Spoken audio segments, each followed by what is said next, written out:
तो आज हम क्लास 12th की इंग्लिश की बुक विस्टाज के last chapter memories of childhood के पार्ट 1 का अध्ययन करेंगे।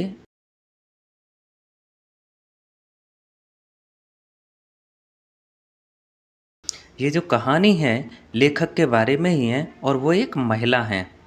सेबों के देश अमेरिका के एक स्कूल में उनका पहला दिन था और उस दिन कपकपाने वाली ठंड थी क्योंकि ज़मीन अब भी बर्फ़ से ढकी हुई थी और पेड़ नंगे थे। कहने का मतलब है पेड़ों पर कोई भी पत्ते नहीं थे।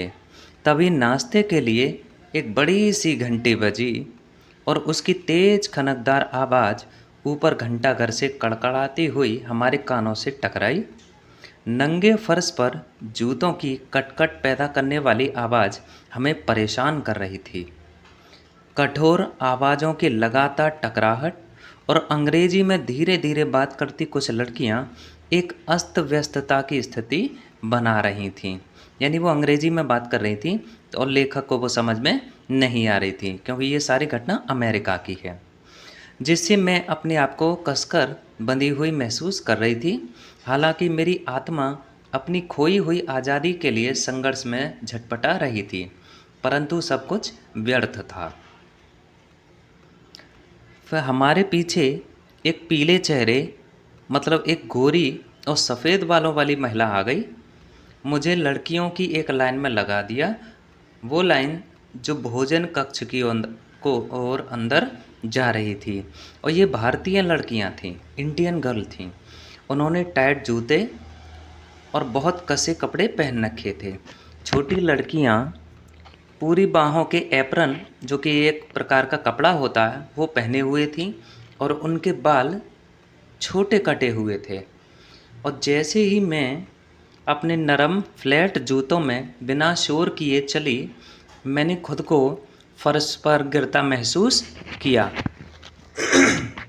सॉरी, क्योंकि स्कूल वालों ने मेरे कंधों से मेरा कंबल उतार लिया था और मैंने उन भारतीय लड़कियों को देखा जिन्हें इस बात की परवाह ही नहीं थी कि वे मुझसे भी अधिक बेकार तरीके से कपड़े पहने हुए थीं और जो एकदम चुस्त थे उनके कपड़े। जिस समय हम अंदर गए, सामने के एक दरवाजे से 3 लड़कियों ने प्रवेश किया। मैंने उन तीन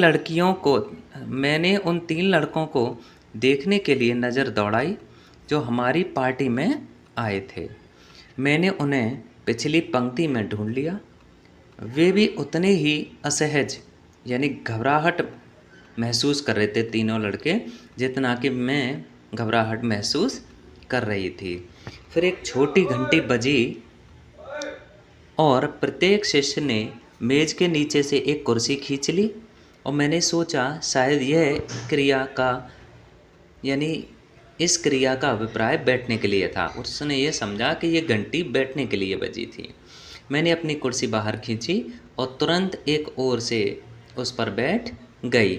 लेकिन जब मैंने अपना सिर घुमाया तो मैंने देखा कि केवल मैं ही बैठी हुई थी और हमारी मेज़ पर बाकी सभी खड़े हुए थे।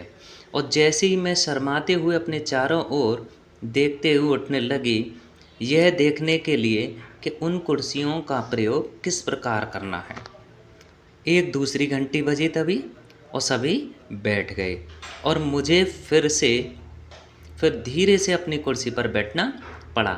मैंने हॉल के एक छोर में एक आदमी की आवाज़ सुनी और मैंने उसे देखने के लिए चारों ओर नज़र घुमाई, लेकिन अन्य सभी ने अपने सिर अपनी प्लेट के ऊपर लटकाए रखे। कहने का मतलब वो सभी अपने खाने की प्लेट की तरफ देख रही थीं। और जिस समय मैं मेज़ों की लंबी लाइन को देख रही थी, मैंने देखा कि वो पीले चेहरे वाली महिला मुझ पर नज़रें गड़ाई हुई थी और मैंने तुरंत ही अपनी नज़रें नीचे कर ली, यह आश्चर्य करते हुए कि एक अजनबी महिला मुझे इतनी उत्सुकता से क्यों देख रही थी। उस आदमी ने अपना बुदबुदाना बंद कर दिया, धीमी धीमी आवाज़ में बोलना, और फिर एक तीसरी घंटी बजी। सभी ने अपने छुरी कांटे उठाए और खाना प्रारंभ कर दिया। मैंने खाने की बजाय रोना शुरू कर दिया क्योंकि इस समय तक मैं और कुछ हिम्मत करने से डरने लगी थी, यानी कि मेरे अंदर और कुछ करने की हिम्मत नहीं थी। लेकिन इस एक नियम के अनुसार भोजन करना उस पहले दिन की सबसे कठिन परीक्षा नहीं थी। प्रातः बाद में मेरी मित्र, जिसका नाम जुडविन था, ने मुझे एक भयंकर चेतावनी दी। जुडविन को कुछ अंग्रेजी शब्दों का ज्ञान था और उसने संयोगवश उस पीले चेहरे वाली महिला को हमारे लंबे भारी बालों को काटने के बारे में बात करते हुए सुन लिया था, यानी मेरे लेखक के। सॉरी। हमारी माँ ने हमें सिखाया था कि केवल युद्ध में पकड़े गए अप्रशिक्षित योद्धाओं के ही बाल उनके शत्रुओं द्वारा छोटे छोटे काट दिए जाते थे, और हमारे लोगों में मृत्यु का शोक करने वाले लोग छोटे बाल रखते थे और कायर लोग बहुत छोटे बाल रखते थे। हमने कुछ क्षण चर्चा की कि हमारे साथ क्या होने वाला था, और जब जुडविन ने कहा कि हमें झुकना पड़ेगा क्योंकि वो शक्तिशाली हैं, मैंने विद्रोह किया और मैंने उत्तर दिया, नहीं, मैं नहीं झुकूंगी। मैं पहले संघर्ष करूंगी। मैंने अपनी बारी पर नज़र रखी, और जब किसी ने ध्यान नहीं दिया तो मैं वहाँ चुपके से चली गई, वहाँ से बिना किसी को बताए चुपचाप। और मैं अपने जूतों की आवाज़ दबाते हुए सीढ़ियों से ऊपर चढ़ गई, क्योंकि मेरे नरम जो फ्लैट जूते जो थे उसके बदले मुझे साधारण जूते दे दिए गए थे, आवाज़ करने वाले। मैं हॉल से होकर गुजरी, बिना यह जानते हुए कि मैं कहाँ जा रही थी। एक खुले दरवाजे की ओर मुड़ने पर मैंने वहाँ एक बड़ा सा कमरा देखा जिसमें 3 सफ़ेद पलंग थे। खिड़कियाँ गहरे हरे रंग के पर्दों से ढकी हुई थीं, जिसके कारण कमरे में बहुत धुंधलापन था। ईश्वर का धन्यवाद था कि वहाँ कोई नहीं था। मैंने कमरे में दरवाजे से दूर वाले कोने की ओर अपने कदम बढ़ाए और अपने हाथों और घुटनों पर रेंगकर मैं पलंग के नीचे घुस गई और उस अंधेरे कोने में सिमट गई, यानी लेखक कह रही है कि मैं पलंग के नीचे छिप गई। और जब भी मैं आसपास कदमों की आवाज़ सुनती तो डर से कांपती हुई अपने छुपने के स्थान से बाहर झांकती। हालांकि हॉल में ज़ोर ज़ोर की आवाज़ें लगातार मेरा नाम पुकारा जा रहा था, यानी मेरे नाम से मुझे पुकारा जा रहा था हॉल में, और मैं जानती थी कि जुडविन भी मुझे ढूंढ रही थी। फिर भी मैंने उत्तर देने के लिए अपना मुंह नहीं खोला, और फिर कदम तेज हो गए और आवाज़ें और तेज हो गई।